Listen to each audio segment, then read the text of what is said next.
Ternyata setelah saya menyimak-nyimak teman-teman, memang mereka ini, para kabib-kabib ini, oknum-oknumnya banyak yang tidak paham fikih menjadi imam sholat.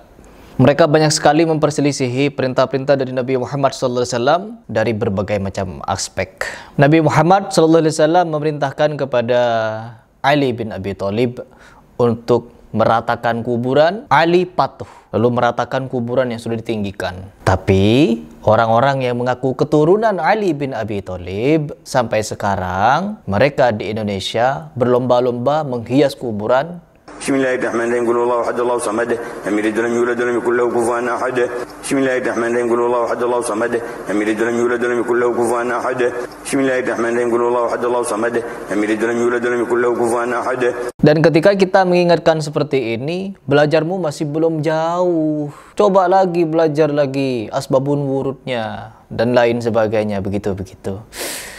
Enek kadang teman-teman ketika melihat tingkah mereka, gelagat mereka, yang dimana banyak menyelisihi sunnah Nabi Muhammad SAW. Ketika diingatkan, mereka sudah merasa paling benar. Ya, memang ada tiga teman-teman. Ada tiga golongan orang yang susah dinasehati. Yang pertama, orang jatuh cinta. Terus yang kedua, orang yang sedang kecanduan. Terus yang ketiga, ahlul bid'ah. Karena ahlul bid'ah ini sudah mencakup kepada ketiganya. Jatuh cinta kepada leluhur-leluhurnya yang bisa mi'raj 70 kali, turun rantai emas dari langit, turun hujan susu, di kuburan duduk selama 70 tahun, dan lain sebagainya. Sampai anak-anakku terbang satu-satu. Sampai mana ilmu kalian? Terbang tembus gentengnya bolong. Sampai atap rumahnya ditembus jebol dus. Terbang seperti Superman teman-teman. Ilmu katanya, karomah, bisa dilatih terbang-terbangan. Kecanduan kisah-kisah heroik. Ya mereka lah ahlul bid'ah.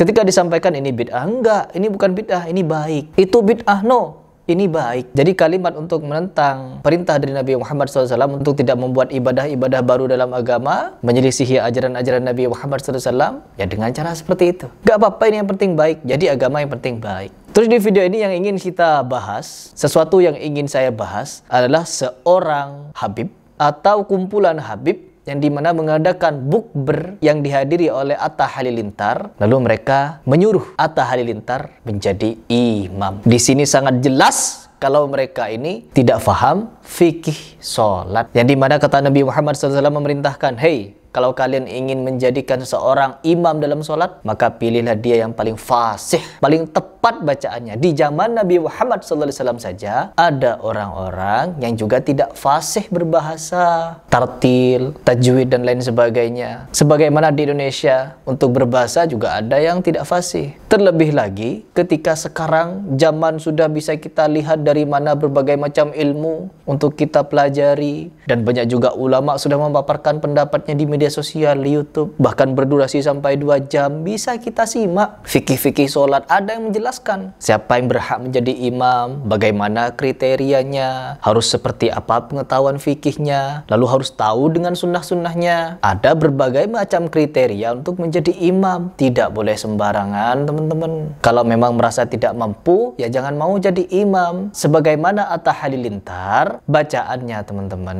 tidak fasih, tajwidnya tidak tepat. Allahu Akbar. Bismillahirrahmanirrahim. Alhamdulillahirabbil alamin. Arrahmanirrahim. Maliki yaumiddin. Iyyaka na'budu wa iyyaka nasta'in. Ihdinas siratal mustaqim.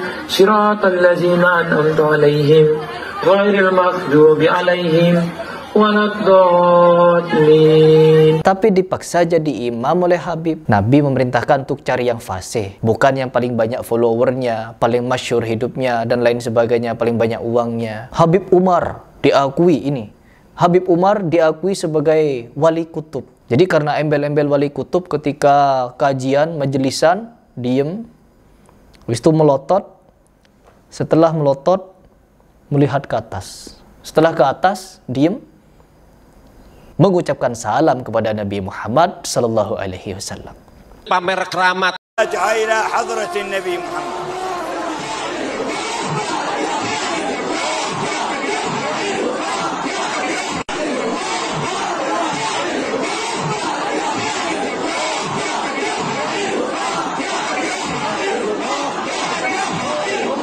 pamer keramat. Assalamualaikum ayyuhan nabiy wa rahmatullahi wa barakatuh.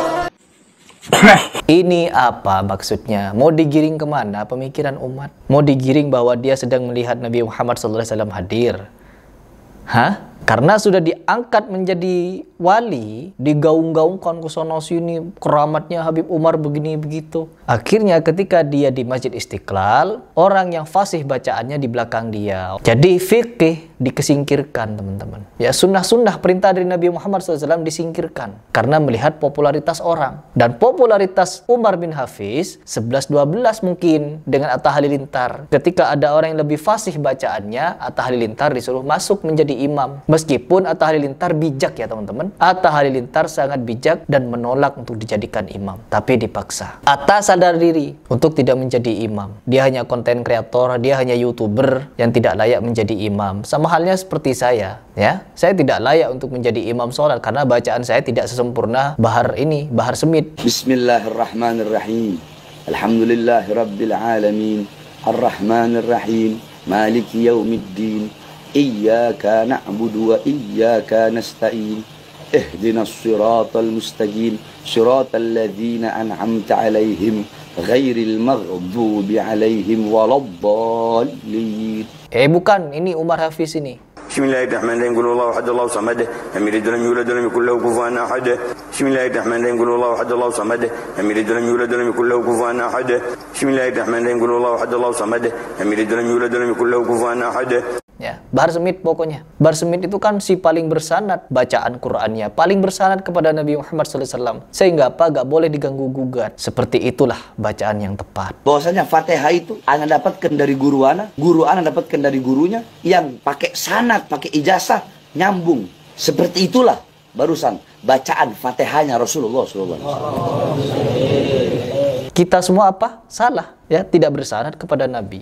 Ya, jadi kita melihat bacaan Atta Halilintar, ya, meskipun tajwidnya, makhrijul hurufnya seperti itu, dijadikan imam, ya, nggak boleh. Kalau kita mau melihat hukum fikihnya, sholat, nggak boleh. Ya, karena mereka sudah punya jagoan. Wali ini kan jagoan mereka. Saya juga punya jagoan, teman-teman. Jagoan saya Syekh Sudais. Kalau mau mempertimbangkan bacaan, Syekh Sudais sangat luar biasa bacaannya. Meskipun lama-lama enak didengar, ya, bisa menghayati maknanya. Tapi kalau bacaannya seperti ini, Bismillahirrahmanirrahim. Bismillahirrahmanirrahim. Bismillahirrahmanirrahim. Bismillahirrahmanirrahim. Bismillahirrahmanirrahim. baca basmalah saja kurang jelas, bagaimana mau meresapi? Ya, saya hanya ingin mengajak kalian berpikir. Hanya orang-orang yang mau mencari kebenaran saja yang mau berpikir. Dan orang yang tidak mau mencari kebenaran, ya akan tetap seperti itu. Tidak akan pernah mau untuk diingatkan. Dan kepada Atta Halilintar, saya bukan ingin membela Atta Halilintar, ya. Yang dimana Atta Halilintar sudah berusaha untuk menolak dijadikan imam, tapi dipaksa, ya sudah. Apa boleh buat? Dan ketika kita mendengar bacaannya dengan Habib Umar, 11-12. 11-nya Atta, 12-nya Umar. Mungkin begitu, ya.